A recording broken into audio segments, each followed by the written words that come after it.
Let's get started. So what are we looking at? Anyone? Mice, right? Rats. So these mice were in a trial that was looking at tumor suppression for multiple myeloma. This was done at the Dana-Farber Cancer Institute, which is here in Boston. It's the Harvard sort of preeminent cancer institute, maybe in the world.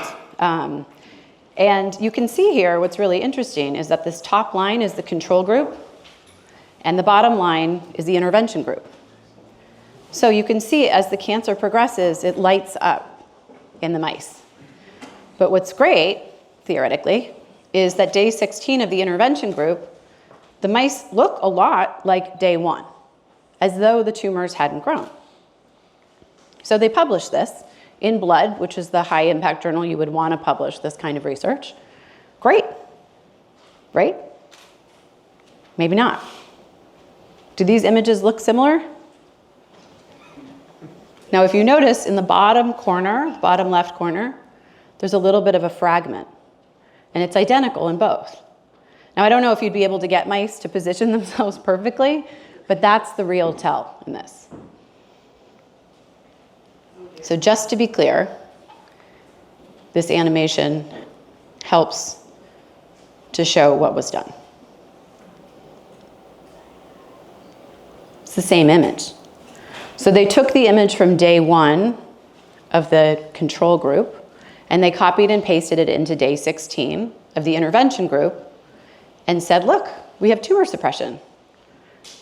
Now, there's some internet sleuths that at Broken Science we're all sort of obsessed with, who spend their time as a hobby looking at images and try to find image manipulation, duplication, any kind of sort of fraudulent thing that can be done with an image.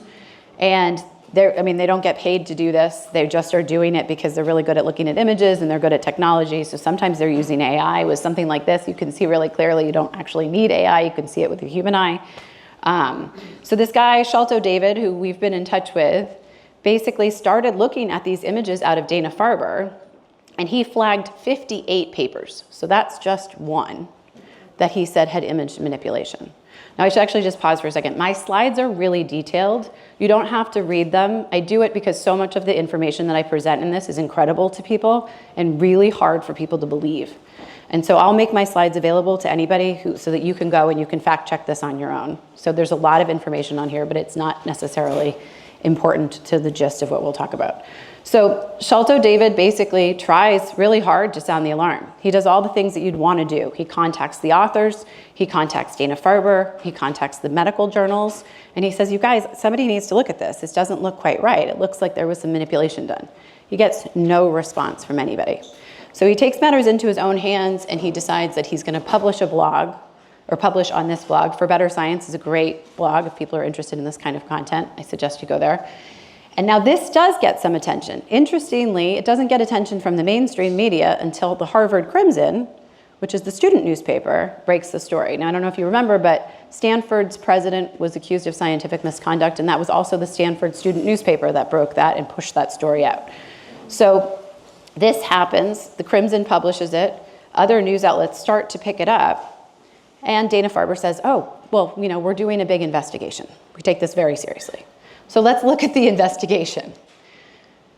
The people who are being investigated are the heads of the hospital, right? So Lori Glimcher is the CEO of Dana-Farber. She's the author of 4 of those papers. William Hom is the COO, and he's on 19. Gobriel is on 14, and then we get to Ken Anderson, who's on 30 and is a professor at Harvard Medical School, so he's teaching students how to do research. And then my favorite, who is Barrett Rollins, who is named on 3 papers.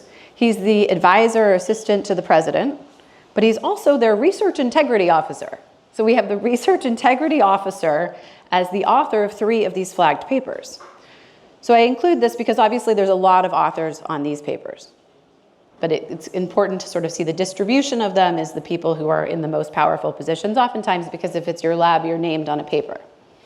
And that becomes important later in this investigation. So mainstream media starts picking up the story. They say, you know, this investigation is happening. But what's interesting is that people start pushing back and they say, how can Rollins be leading this investigation? He's on 3 of the papers. So Rollins says, you're right. I'm going to recuse myself from the 3 papers. Not from all of them. The 3 that I wrote, you're right. I probably can't evaluate myself and whether I committed fraud or not. So I'm just going to say I won't touch those 3 papers. These are the 3 papers. However, this is an org chart at Dana-Farber. So now we have Rollins, who has these direct relationships with the other executives, including his boss. And he's not compromised in a way where he's going to be able to lead a thorough, unbiased investigation. So we started looking at this, and we really love this kind of stuff. So we, really wanted to dig in. So Bob and Russell Berger were doing a lot of really great work looking at what the papers had. We were in touch with Sholto David. And as we were sort of uncovering this, I was like, what does the federal government say? Because we were able to identify that there was about $30 million that had gone to some of these studies. That was our money.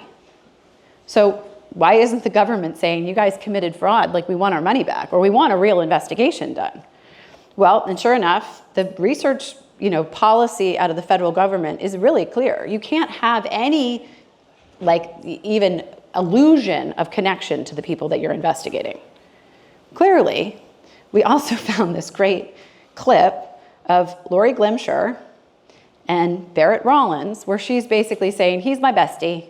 He's been my loyal friend for 30 years. This is who's going to lead your investigation into whether fraud has happened.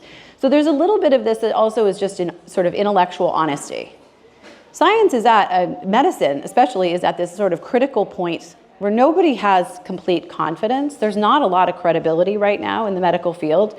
You would think just for your own reputation, you would want to outsource this. You would want it to be done very thoroughly, and so that people aren't actually questioning, is this legit or not?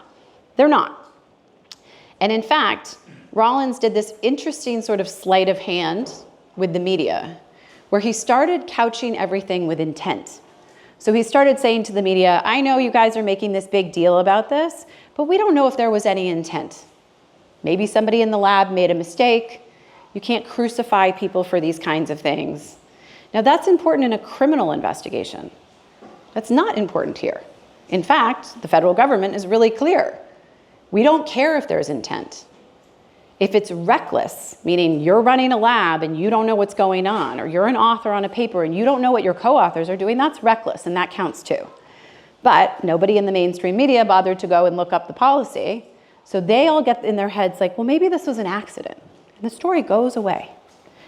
We didn't drop it, and Russell has been continuing to email and ask them, what is going on? Is this investigation happening? And they keep responding to him and saying, we can't give you any information about the investigation.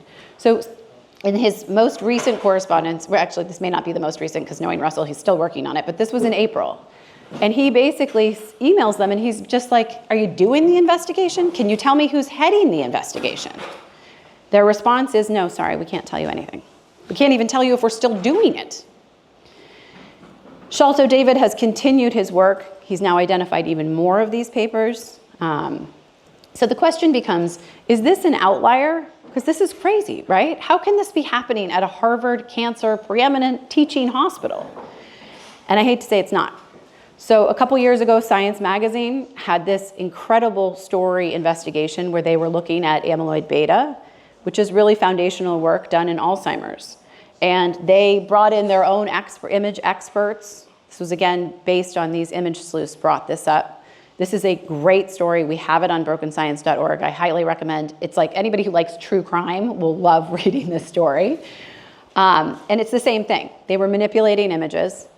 And this work was done in, I think, 2006. And so it is foundational work that is really important to understand that everybody else subsequently has been building upon that as though it was true, and it was fake. So the damage done isn't just in this experiment. It's in all the subsequent work that has come down the pipe that has relied on this as valid research. So when I was first putting this talk together in June, so the story in Science came out in 2022. This is 2024, and you can see there's a note at the bottom. It So Nature hasn't retracted the paper. Despite basically everybody agreeing, there's no way that these images weren't manipulated. They have this nice little note saying, like, we're looking into it. Well, it's been 2 years. Like, how much more looking into it are you going to do? And around the time that I was putting the presentation together, the lead author comes out and she says, you know what, we did mess with those images, actually. But here's the thing. Now we've been able to do it. So we were right. Even though our experiment didn't show we were right, we knew that it was the right thing. So we shouldn't retract the paper because now we've been able to prove that this is right. I mean, this is the cognitive dissonance where you think you should never be allowed to do research again because you just acknowledged this fraudulent activity. So there's a lot of pub peer people sort of sending letters to the lead author and to Nature saying you absolutely have to retract the paper, and under pressure, Nature does retract the paper. So this is the website Pub Peer where these people basically crowdsource and work on all these images. They have found a lot. This woman, Elizabeth Bick, is a personal hero of mine. She's really broken a ton of stories on her own, just looking at duplicated images and images that have been photoshopped.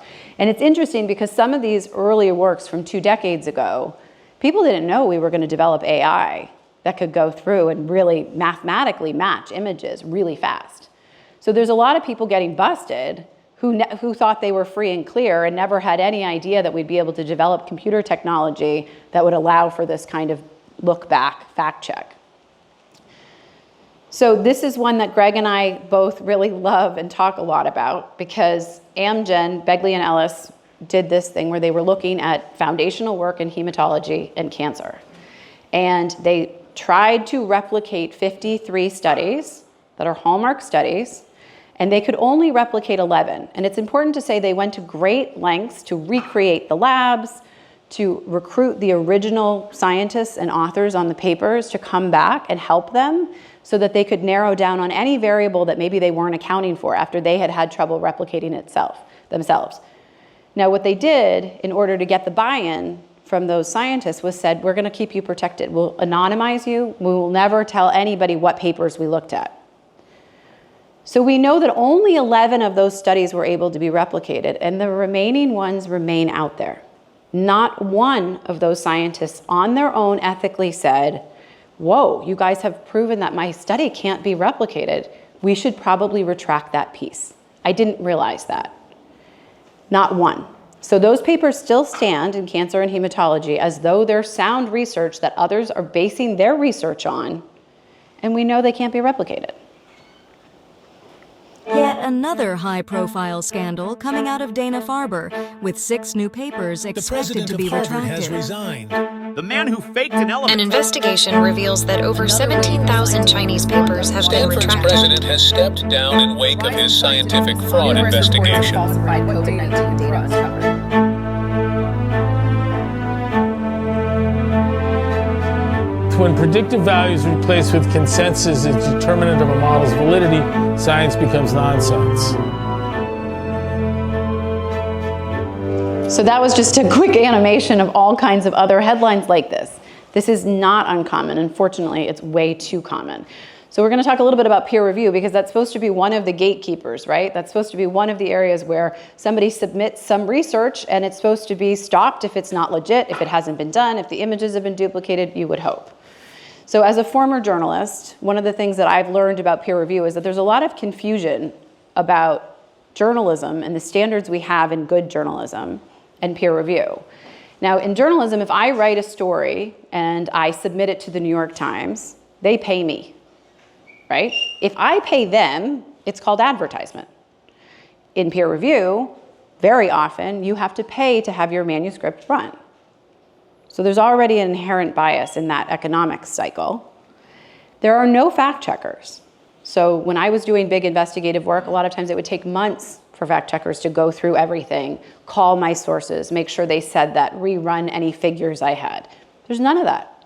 No one's rerunning figures except Bob, who has a database of studies that he's rerun figures on and found the math to be wrong or the calculations to be inaccurate. That's not happening. And the peer reviewers are anonymous.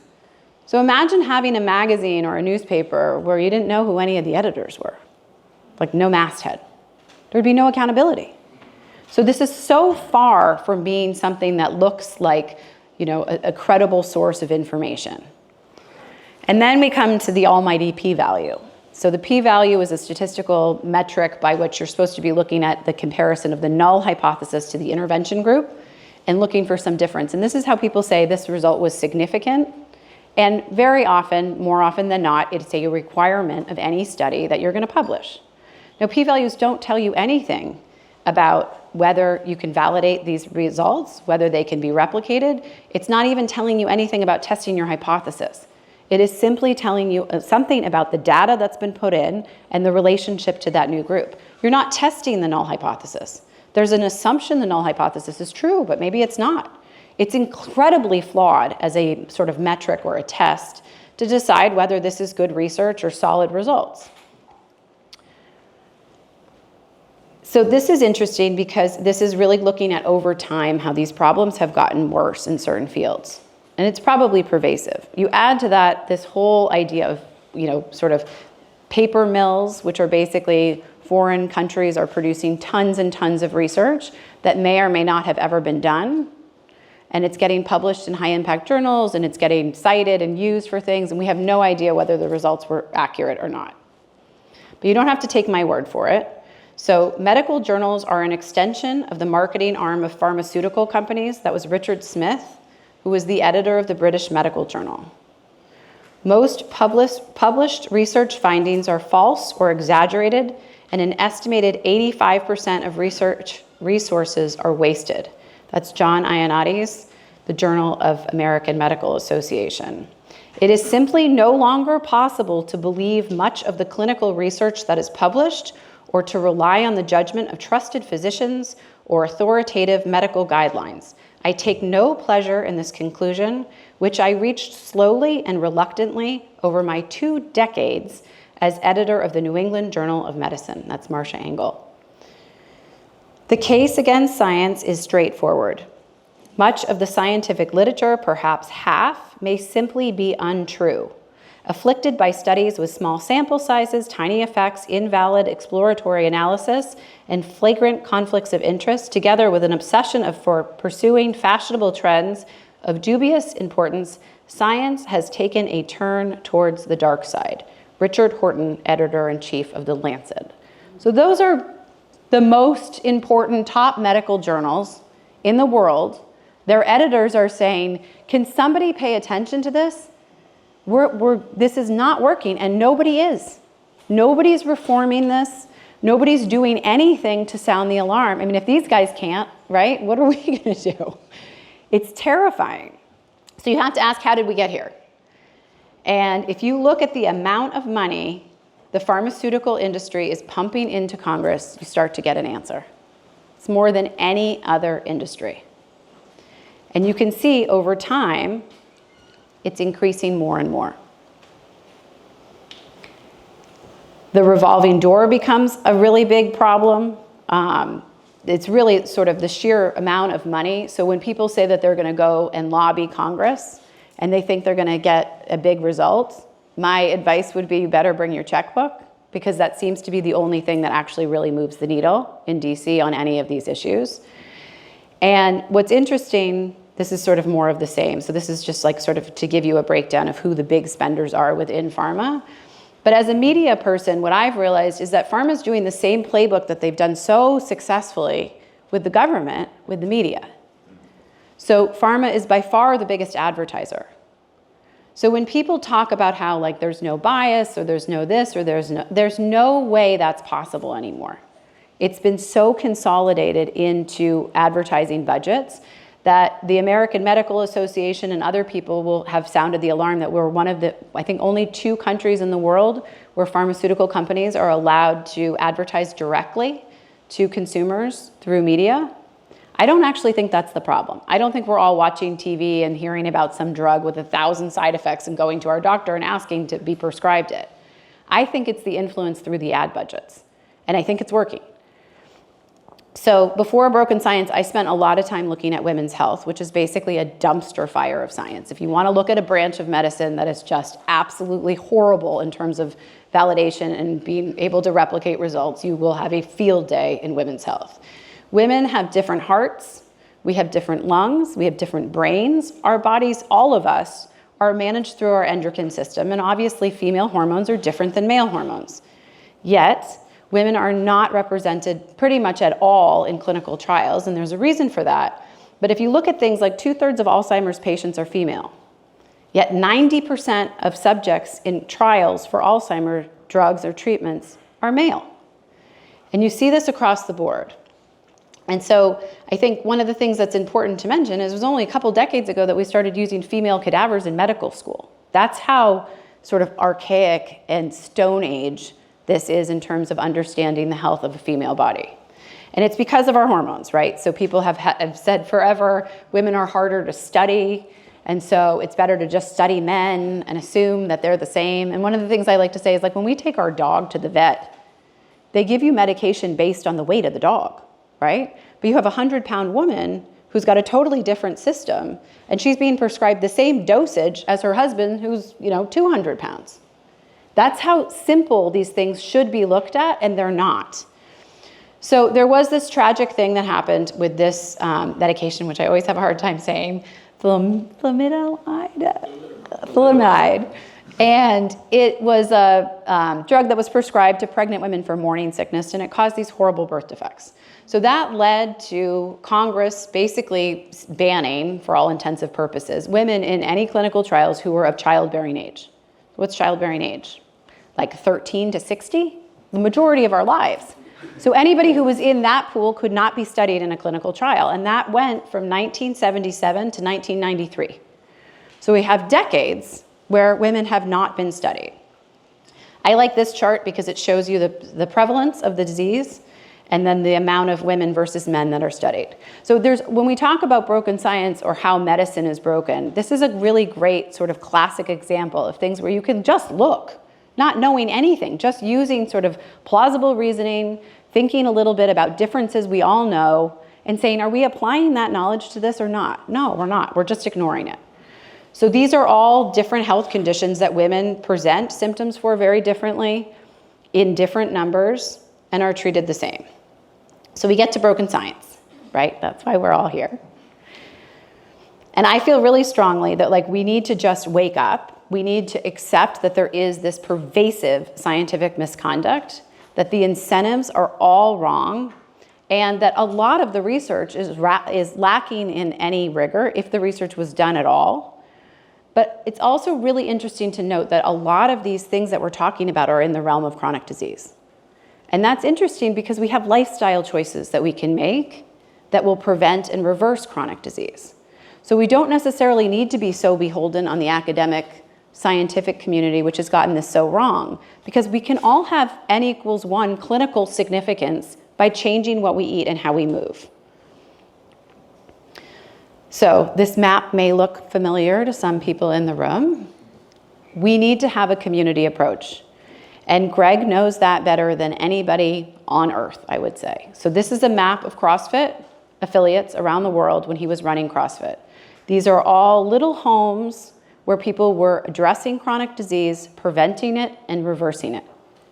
And they weren't doing it in the medical system, they were doing it on their own to great effect.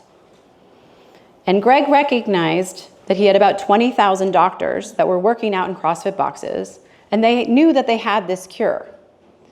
And so he mobilized them and he started bringing them together, empowering them to go back to their communities and continuing to spread the message of his methodology. And so what we're doing is we're really just carrying that message on at a deeper, higher level and trying to empower anybody who is interested to be able to take those tools and apply them to your life so that you can be healthy. And that means both in the way that you're thinking critically about things and the way that you feel in your body. So this is the pyramid of Greg's methodology. And what's interesting, a lot of people don't know outside of that community that nutrition is the base of the pyramid. That's how important it is. That's where this starts. Metabolic dysfunction starts with what you're eating, and it's sugar and it's carbs. And anybody who tries to tell you that it's something else, you should probably question whether they know what they're talking about, if they're trying to sell you something, or they just don't really get that this is actually a really simple fix in a lot of ways. So Virta Health is a company that's been reversing type 2 diabetes in close to 80% of their participants for years, not for 3 months, for multiple years using dietary intervention. So the evolution of the revolution is partly that we are moving forward with everything that Greg created earlier. But in the last 4 years, he and I have done this deep dive into the philosophy of science to really look at how did this break happen? How did we get to this place? And Greg will talk more about that later. But I think what's really interesting to note is that the philosophy of science had an undue influence on science. So philosophers who weren't doing science were dictating what science is and what it isn't. So we have a pantheon of people who you'll hear more about who were not philosophers. They were scientists, and they recognized these problems, and so they started writing about the philosophy of science. And we're doing a lot to try and promote their works because we think they were right and the other guys were wrong. So we say when consensus replaces predictive value, science becomes nonsense. That's one of our taglines Greg came up with that I think is brilliant. That's it.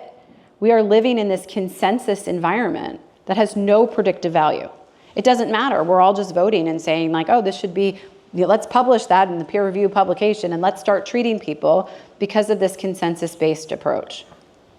So CrossFit revolutionized the fitness space by defining terms and requiring measurements. And these concepts represent the best of science in any space. And so what we're going to do is we're going to use that same rubric to help people in healthcare learn better what their research should be and how to read research. We have Bob doing Journal Club where he's ripping apart studies every 6 weeks. And that's a great education on how you can learn to read studies and learn these statistical manipulated tools. And we will be getting into the fitness space, which you'll hear more about in a little bit, using Greg's methodology and an update to the nutrition protocols that really get into metabolic derangement and metabolic health so that people who are coaches are able to deliver this information to people they see regularly and help to change lives. And then we're also going to get into education because it's become really clear to both of us. Greg's been homeschooling his kids. I do not have that level of patience. But what we've learned is really that the school system is not teaching kids some really basic stuff like plausible reasoning. That's really fun. And it's logic, and it's teaching kids how to sort of learn and deconstruct problems so that they can think for themselves. Greg's going to definitely talk more about that. So we think that, you really need to arm yourself with this knowledge or you're going to fall into what we call the disease economy. So I have to ask, what would it feel like if you're a doctor to actually heal again? I think most people who are doctors would say they don't feel like they do that. You're mostly treating. And as a patient, the same thing. And for us, this really comes down to this notion of predictive power. Are you making a guess about what the outcome is going to be? And is it better or worse than your guess? And it's not about being certain, it's about being uncertain and narrowing down on that certain, being less wrong. So there's this whole symptom matchmaking thing that's happening in doctors' offices far more than treatment, right? So you come in, you present a symptom, and they're thinking in their head, what can I prescribe to you that will treat that symptom? We need to go back to this ability for a doctor to actually own their ability to heal and treat.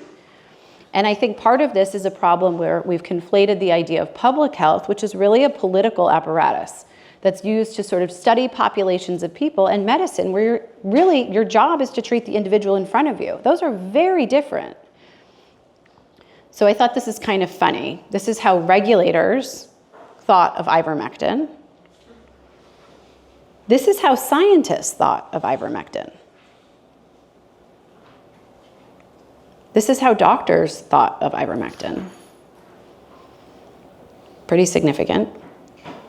And this is how politicians told us what they thought we needed to know about ivermectin. And we see this in statins. We could do a whole nother presentation on the problems with statins, but statins are really a public health, and Greg came up with this idea that public health is really herd management, which I think just perfectly encapsulates the way that public health is being rolled out. But statins are the same thing. So you have to treat 200 people with a statin in order to have one person benefit. And when they say benefit, it means that that person may have lived for a month longer. Now, 199 people are taking that medication and getting side effects from it that don't need it and aren't benefiting from it at all. So I think it's important to sort of remind everybody that doctors are the only ones that have any moral authority. So they take the Hippocratic Oath. But pharmaceutical companies are beholden to their investors, as are hospital systems, insurance companies, even academia to a certain extent.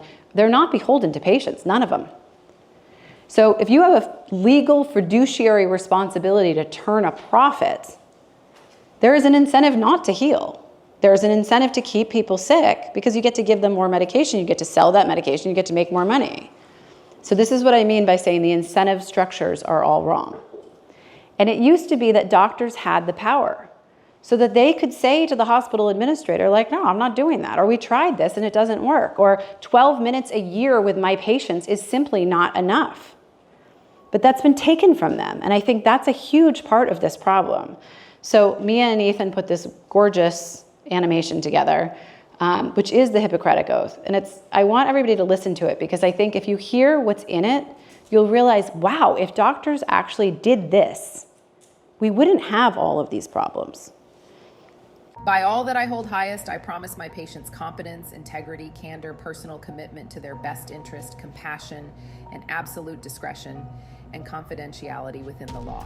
I shall do by my patients as I would be done by, shall obtain consultation whenever I or they desire, shall include them to the extent they wish in all important decisions, and shall minimize suffering whenever a cure cannot be obtained, understanding that a dignified death is an important goal in everyone's life. I shall try to establish a friendly relationship with my patients and shall accept each one in a non-judgmental manner, appreciating the validity and worth of different value systems and according to each person a full measure of human dignity. I shall charge only for my professional services and shall not profit financially in any other way as a result of the advice and care I render my patients. I shall provide advice and encouragement for my patients in their efforts to sustain their own health. I shall work with my profession to improve the quality of medical care and to improve the public health, but I shall not let any lesser public or professional consideration interfere with my primary commitment to provide the best and most appropriate care available to each of my patients. To the extent that I live by these precepts, I shall be a worthy physician.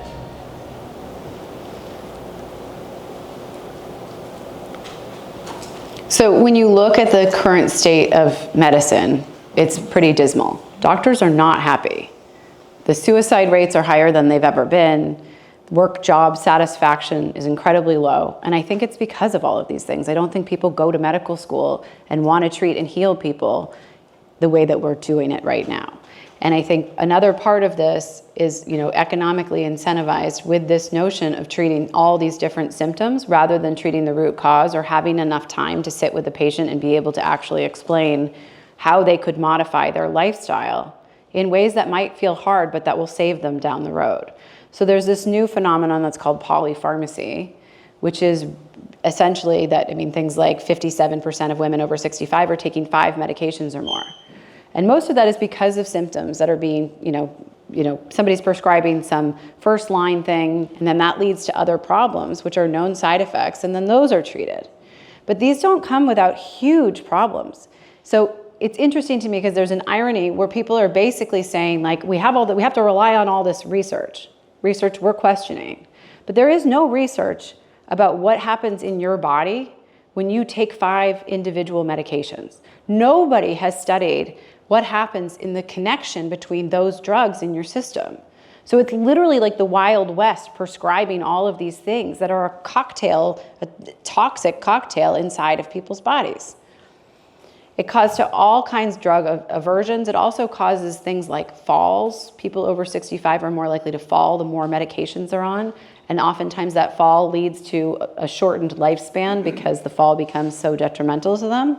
So this is sort of a lighten the mood video that we found that I like, that gets to the heart of this perfectly. With the arthritis, the ibuprofen wasn't doing anything, so a doctor put me on prednisone. Well, that gave me heartburn, so he gave me omeprazole. Then that made me nauseous, so they added on Dancitron for my stomach. That made my heart flutter, so they gave me metoprolol, and then my legs started to swell, so they gave me furosemide, and that's when I stopped walking very much, and my blood pressure shot up, so they... Should I keep going? So, and again, just to point out, like these are mostly all chronic illnesses that are being treated, that could be treated by taking the sugar and the carbohydrates out of your diet and moving your body. That's a choice. It's not a choice that's being told to people enough, but it's a choice. And I just want to point out that in this room today, we have a lot of people who know this information and are living lives of purpose, trying to expose it and bring attention to it. So you're going to hear from Greg next when I'm done, who has spent 3 decades looking at this stuff. And we had a funny conversation this week where I wanted to go back. A lot of people don't know that Greg wrote a column in the Santa Cruz Sentinel. And it's some of his most beautiful writing, foundational work. He's exploring these issues way before he started CrossFit. He called Adkins and had a call with him. He's been awake to all of this stuff because of his ability to critically think and understanding predictive value and what works and what doesn't from working with clients. And obviously we have Chris Palmer, who we're so excited to have, who I also think from a strategic perspective is really a hero of mine, because very few people are able to make the kind of change that he has been making at McLean Psychiatric Hospital from within. Usually it happens outside.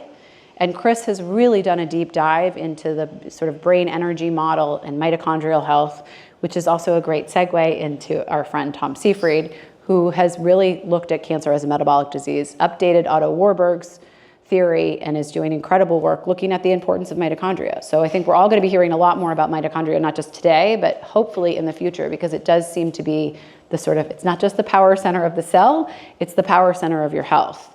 And then I just want to call up Karin. We come over here for a minute, because Karin deserves a lot of credit. She wrote this book 2 decades ago that was looking at sugar as an addictive property. And she started treating people for sugar addiction way before this was popular. I am trying to convince her to write an updated version of this book for us. So if you see Karin later, ask her about it and give her a nudge to try and update that book, because it's a really powerful work. So those are just a few people who are in the room, but I think I'm very excited about the second half of this, where we get to all talk to each other, because I think those networking connections are really important. So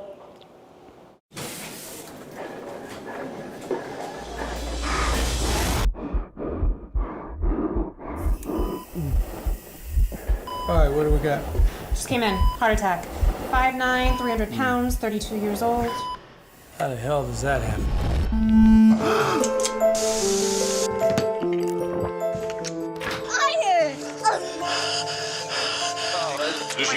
Can I get a, Could be developing diabetes. You have to make a change.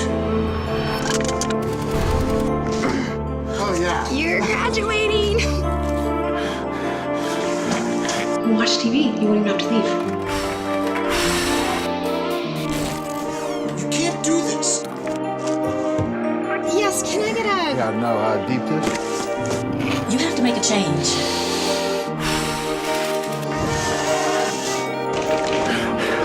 Good job, Jim. You got an A+.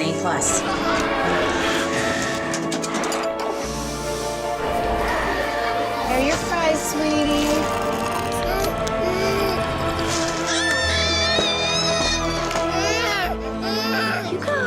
I still can't believe you give this child French fries. I know, but it's the only thing that'll make him stop.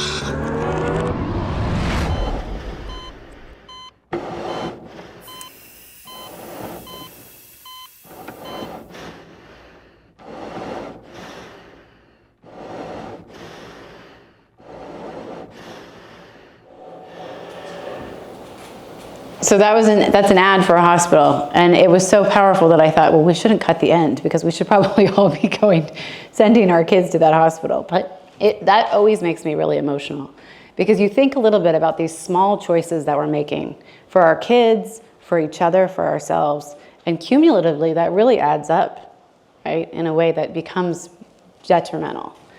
So these are different projects that we have going on at Broken Science.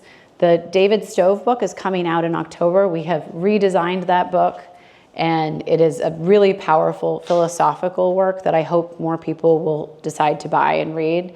I think Greg's going to talk a little bit about Stove. We have the math class coming out. We have Journal Club, and then we have a new concept, which we'll be talking about a little bit later.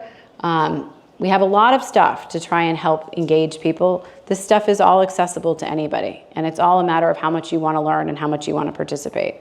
So we say it's a disease economy, and an outbreak of wellness would bring the whole thing down, and that's our goal. We want to arm everybody with enough information so that you can reclaim your health. And I've been thinking more and more about the idea that freedom is really useless if you're not healthy. So if you were to create a freedom pyramid, health would be at the bottom. I don't care about free speech. I don't care about freedom of assembly or expression or any of the other ones that we hold so dear if I'm in a hospital bed and I can't do any of those things. So I think part of this is reclaiming our sense of autonomy and freedom as individuals. And this is the map of the tour and the other places that we're going. I think you guys can all sign up after this. And that's my talk.